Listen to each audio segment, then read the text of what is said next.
Hey guys, welcome to Derelict Watcher. This is Shaft of the Clinic Casting crew, and we have one amazing match for you guys tonight. We have an old hat player who has kind of faded away from the StarCraft scene, switching over to League of Legends, but he just can't make up his mind, apparently. He is still playing, still doing very, very well. So, more props to him. This guy's loved by many, hated by many more. He's our red Zergy McFerguson. In the bottom left-hand side, it's Destiny. And here in the top right-hand side of that map, from Team Renegades of Hell. A really awesome Latin American team that I've had the pleasure to cast on many occasions. This is a Blue Zerg, Tropa. So yeah, this is a Zerg versus Zerg. Looks like perfect mirror openings, both guys going pull first. None of that hatch first, burst pull first shenanigans. Straight up safe macro play. Looks like is going to be the go-to way. Two things we're going to be looking for in this game is when do the gases get taken and who makes the first big round of lings. So those are going to be the differentiating things with these builds, it seems. We'll see how these guys choose to open. You know, there's a lot of potential options right now in Zerg versus Zerg. You could use Swarm Host, you can do Mutalisk, you can do Roach Hydra. Just a huge variety of options, which is actually strange to say considering the history of Zerg versus Zerg. So I'm excited to be seeing some of that.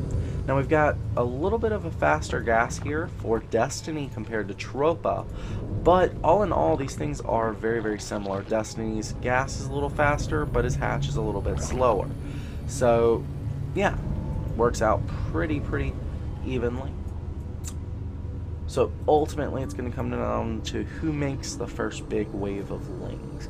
That person will be our aggressor, and the other will be our defender.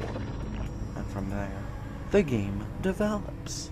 Zerg vs. Zerg can be very exciting at times, can be very gimmicky at times considering Ling Baneling wars. However, at a certain point it will begin to stabilize. We're going to be reaching the chaos point very shortly. So stay tuned, and if these guys survive, we could even move into stability zone. It is hard to say.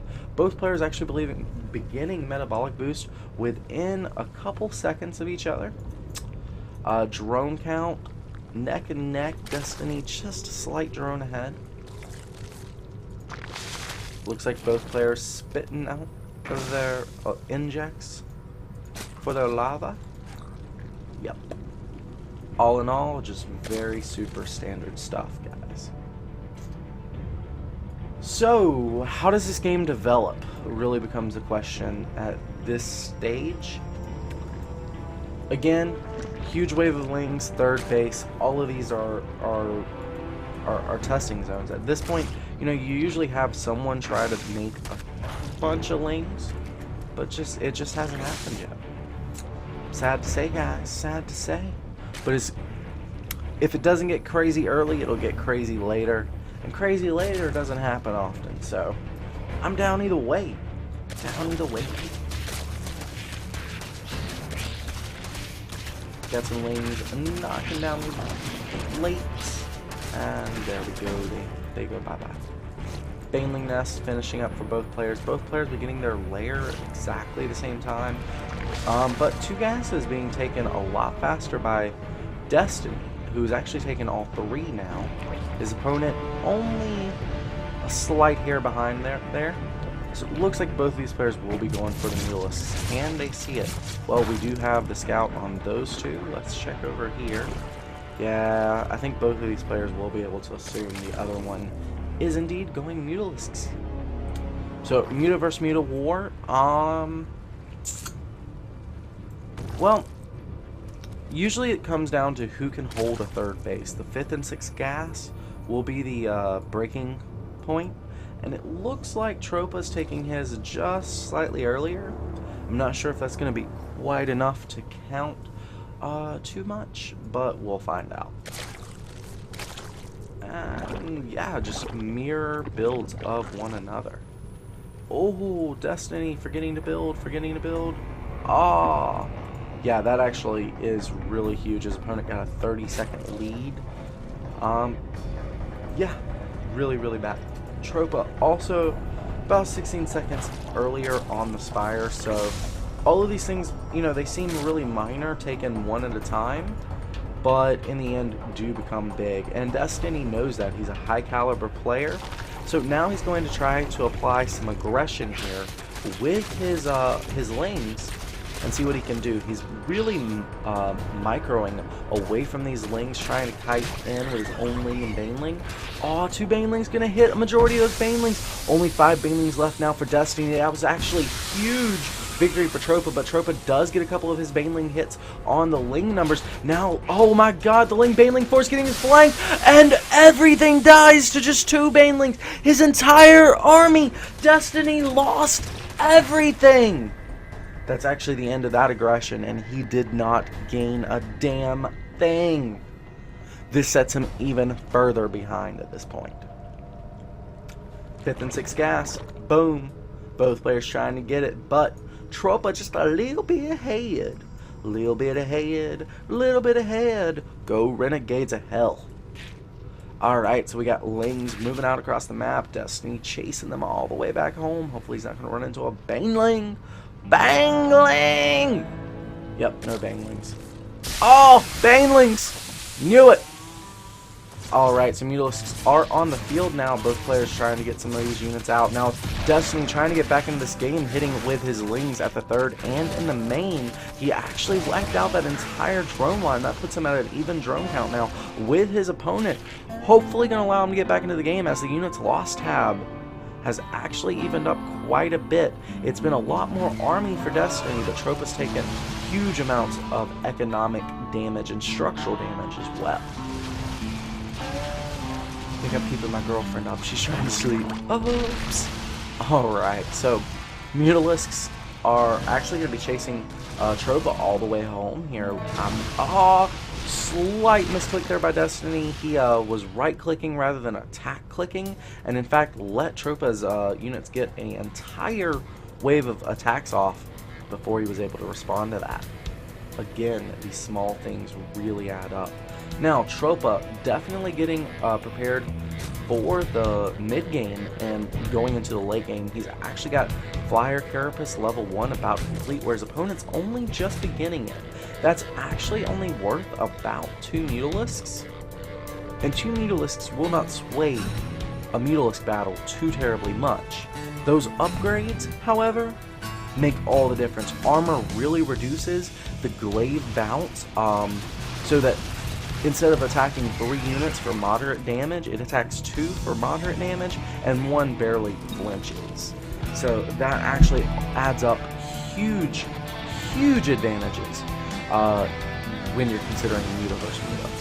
Oh, and here we go. We're about to see it in action. Actually, Destiny playing the smart card and just getting the fuck out. No, stay out, stay out, stay out, Destiny. He's not listening to me, guys. Alright, so this queen is going to fall, but a Spore Crawler falls, manages to complete and kills off a Mutalisk as well. Tongue tie. And this is going to mean Destiny has to flat all the way home, taking little bruises all the way. Alright, so 3 base against 3 base. These lings completely worth their weight in gold here. Destiny playing a great ground-based game, and that's actually going to set him to a huge advantage. If he can manage to hold his own 3rd, and that's a 5th and 6th gas, his opponent's only on 4, he'll have a Muta advantage. Looks like that's just not going to happen, though. A lot of units here falling. Yep, that's going to be the end of the 3rd there for Destiny. Ouch. +1 attack now on the way for Tropa, but his opponent just now finishing +1 armor. He's got about 20 seconds left. He wants to hold off an engagement as long as he can. And his lanes actually can get completely destroyed by the Mutalisks. Oh my. Wow. Well, it's back to 2 base against 2 base. These players both taking their 3rd. at very reasonably similar times. But there's +2 armor now on the way for Destiny, where his opponent is getting attack upgrades. So that will mean Destiny has a small advantage for about 45 seconds once his +2 finishes and his opponent's still waiting on +2. Maybe even more than that, about 50 seconds. And that's assuming Tropa begins it now, and he's not. Ouch. Alright, so even more wing aggression here, but it's getting cleaned up now by Tropa. Just constant attacks by the Lings. Anybody who ever wants to learn how to use Lings, this is a great example of that. Destiny always been known for his Ling usage. Another good player to check out is Light, but basically the mentality you want to keep is peel away 2 or 3 groups of Lings at any given time and attack your opponent everywhere. He can't be everywhere at once, and if he is, you can regroup and do a huge attack to take advantage of him being too spread out. Alright, Muta versus Muta. Baneling's going off on the Lings, but the Lings are only here to soak up Glaive bounces for the Mutalisks. It looks like Tropa, since he does have the Glaive, the Lings there, ends up winning that battle a little bit. He also had a +1 flying attack advantage, hitting in that window we were discussing, where he's got +1 flying attack and his opponent has not. And the Ling's going here into the third base yet again of Tropa. Such an unfortunate circumstance. Tropa just having the hardest time holding that third, but every time he loses his, he makes damn sure his opponent loses his as well. And the gases are now gizzling, and the third's been died. Spore Crawler's going up now everywhere. Destiny recognizing that Tropa is going for an all-out Mutalisk build. Since he also knows that his opponent has a third and he does not, he's starting an Infestation Pit. That's going to be his main way of getting back into this game. If he can hit 1 or 2 good fungals, GG. It's going to wipe out the entirety of Tropa's army. And if he doesn't, then GG Destiny loses. There's no way he can continue a Muta versus Muta war though, however, because of that 5th and 6th gas. Ultimately, that's all Muta versus Muta really cares about. And there's Pathogen Glands. So this is getting started. Honestly, Tropa is a very stylistic player. He really loves his Mutalisks in almost every matchup. So you'll notice that he's got a really good control. He keeps them balled up when he wants them, and he keeps them grouped when he wants them. He does not know that there's an Infestation Pit just yet, so he's keeping them all in one giant Muta flock. Look at it, it's a ball of Mutalisks. This is so Brood War-esque, it's not even funny. Now he doesn't realize 4 Infestors are on the way. This is scary. All it takes is 1 fungal. Now this is great if you don't want your Mutalisks being targeted down individually. However, he is now scouting the Infestation Pit and sees that it's done. So he knows that at any given point he could get fungled, and there we go. There are the Infestors, and he scouts them. They're spending some energy on Lings, which is not ideal. He really wants to use those on the Mutalisks, but they're smart enough to go home. Ling did manage to get in here, mostly for scouting though, didn't do any real economic damage. However, Destiny is 16 workers behind, and has lost 8 more workers at this time. Mutalisks great with the worker kills. Now you can see that Tropa is splitting his Mutalisks everywhere now. He's just having them in basically 3 waves. That way, if, you know, and if he does manage to find some Infestors with a group of them, they can hit the Infestors, and if they get fungled and die off, at least it's not the entire army.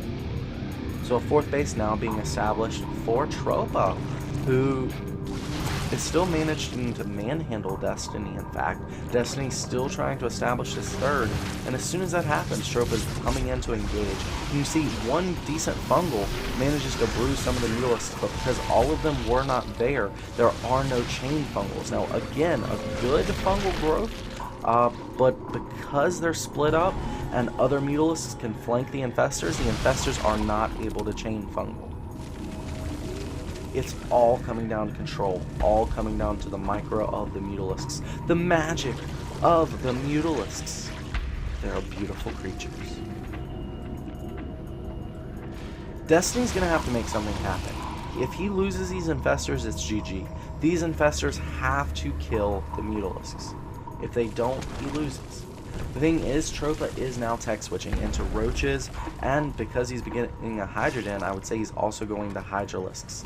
With that composition, he should be able to take the Infestors by surprise no matter what ends up happening. Great fungal growths, but again, no chain fungals. Oh my god, he's actually managing to chain fungal a huge number of these Mutalisks.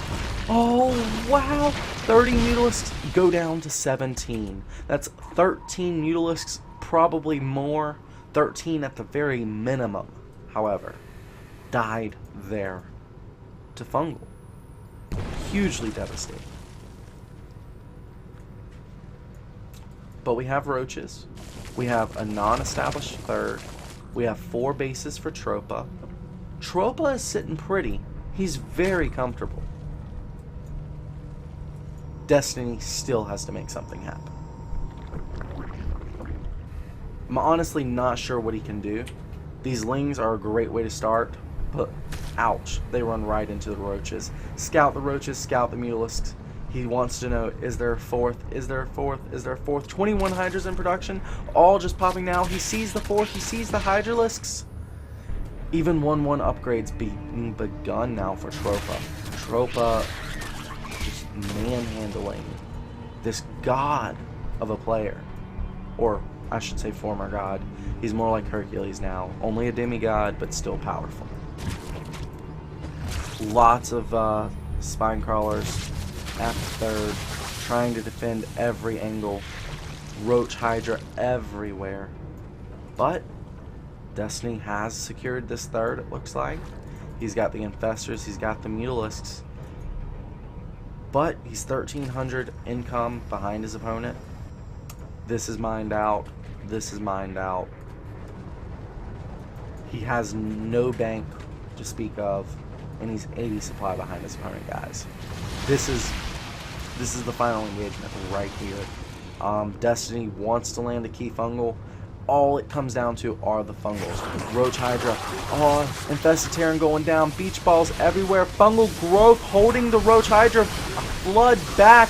Here come the Mutalisks, more fungal growth. There's only 1 or 2 fungal growths left, so he's got to be very, very careful. More beach balls everywhere, everywhere, beach balls, but the Roach Hydra composition looks like it's coming out ahead. Mutalisk still alive here for Tropa, which means that is going to be the end. Destiny getting murdered in this Zerg versus Zerg. He's a dead man walking. Maybe he doesn't want to admit he's dead just yet, like a chicken with his head cut off. But his heart quit beating about 3 minutes ago. Yep, that's what happened, guys.